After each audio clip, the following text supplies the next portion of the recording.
week 4 of the 30-day keto challenge. Hi, this is Jane Mitten. Jane Does Keto. And week 4 is really about renewal and rebalancing of the entire body, your mind, and your spirit. So I hope by now you're really feeling great and you have created a habit, because at the 21-day mark, we definitely started to create a habit that we can take through the rest of our life. And that is something to be very proud of. It's a great achievement. It's hard to do, and it's going to get a lot easier from here. So just know that you've done the hard work. So I'm hoping you're feeling great. Today is actually day 23 of our 30-day keto challenge.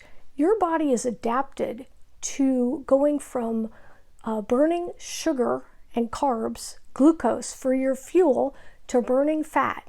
You can tell that in your keto strips. I'm sure you're starting to feel some bagginess to your clothes, and hopefully you've lost some weight.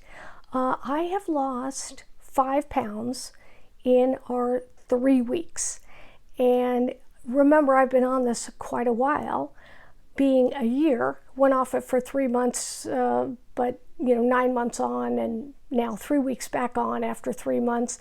So hopefully you're losing weight faster than I am, but you are metabolically becoming more and more flexible. And what that means is you are becoming insulin sensitive and not insulin resistant.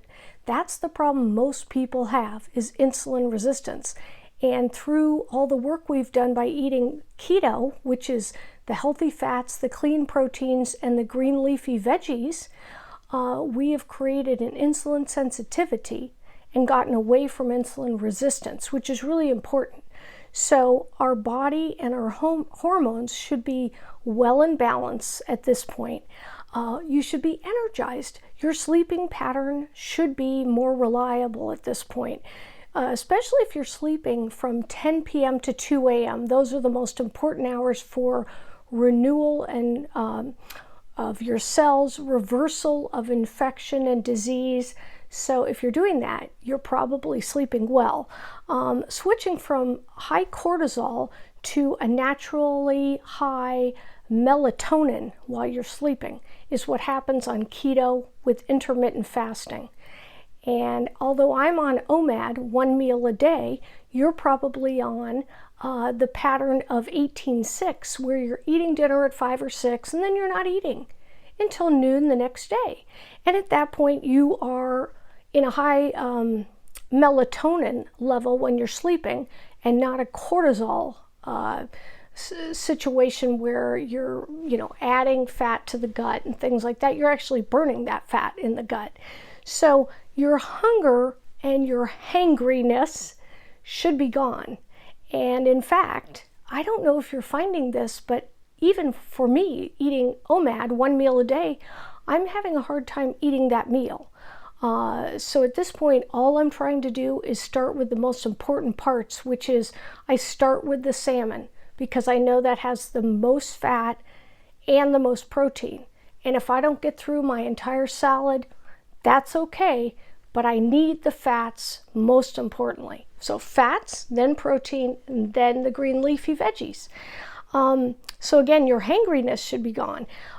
Fasting and low-carb dieting will help you a great deal with thyroid regulation. So even if you didn't have a thyroid problem, even if all of your tests have shown that your thyroid is in check in the normal ranges, like mine is, a lot of people still have an underlying light thyroid condition, just as they have a light insulin resistance. And these things are all cleared up on keto and fasting. And in fact, how good this is, people with type 2 diabetes, if they stay on keto and fasting, they virtually all go off all meds. And in fact, it's become undetectable. And tumors from cancer cannot live in a fasting state. So they cannot grow at all if you are fasting. So just keep this in mind for anyone you know that might have any of those conditions.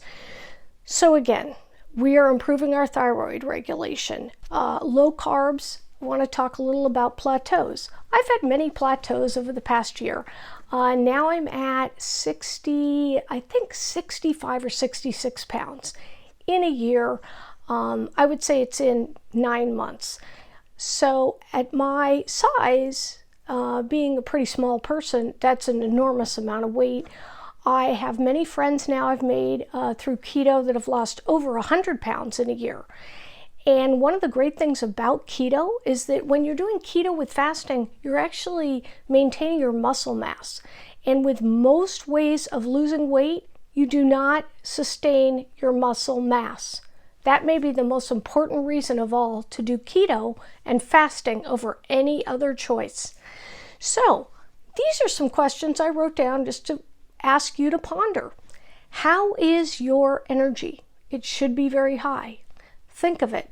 How is your brain function?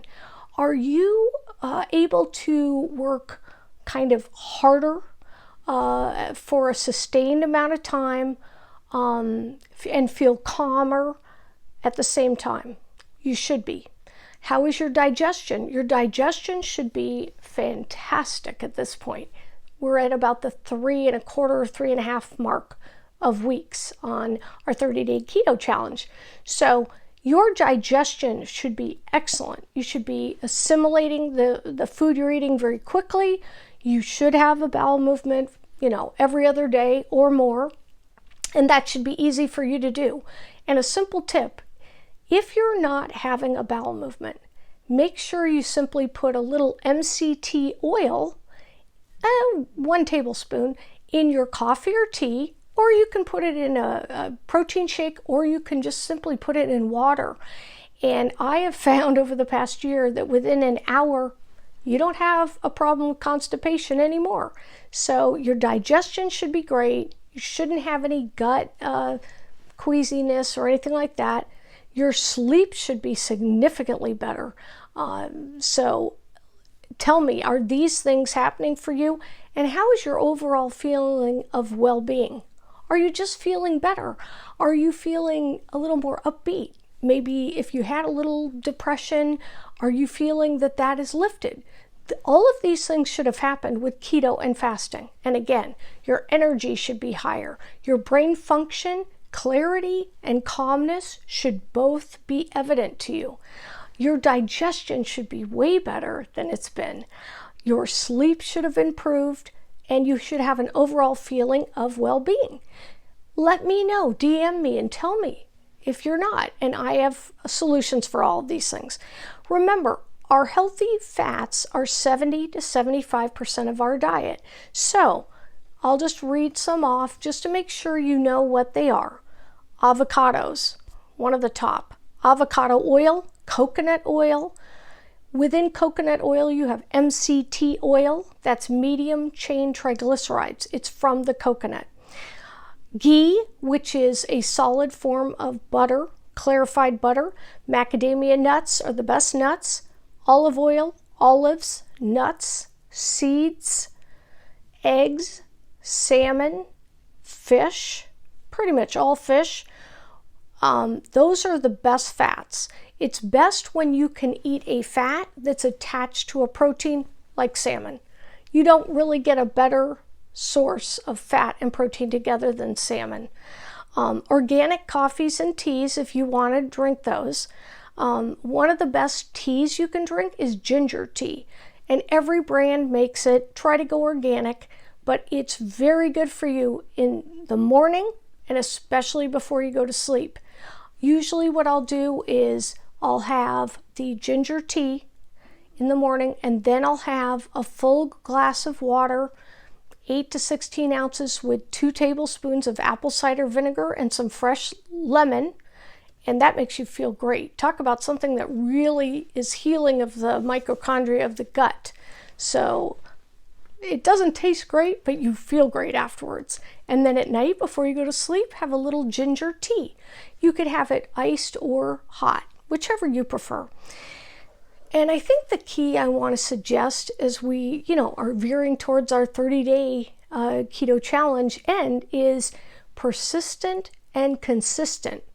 I think we've learned a lot of that. And that is something that maybe some of us, I know myself, we're always teetering on. Maybe we were better at that with our jobs or our families. But for ourselves, I know a lot of us have been caretakers for others our whole lives, and I'm certainly one that's guilty of that. To be persistent and consistent in your own life, that will make you a success in anything, but especially in your health. I believe in healing from the inside out.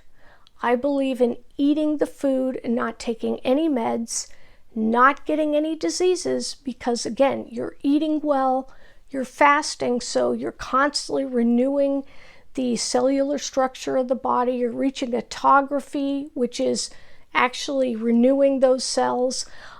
You're doing everything you can so that you don't have to go to doctors and hospitals and have surgeries. And just remember persistency and consistency. So I hope you're doing well. We're on to day 24 tomorrow, and just try to eat your good fats, get some sleep, the water, the apple cider vinegar, and as it heats up tomorrow, it'll be over 90 degrees here in Phoenix. Remember to use a little electrolytes or sprinkle some high quality sea salt in your water. Hope you're having a great night.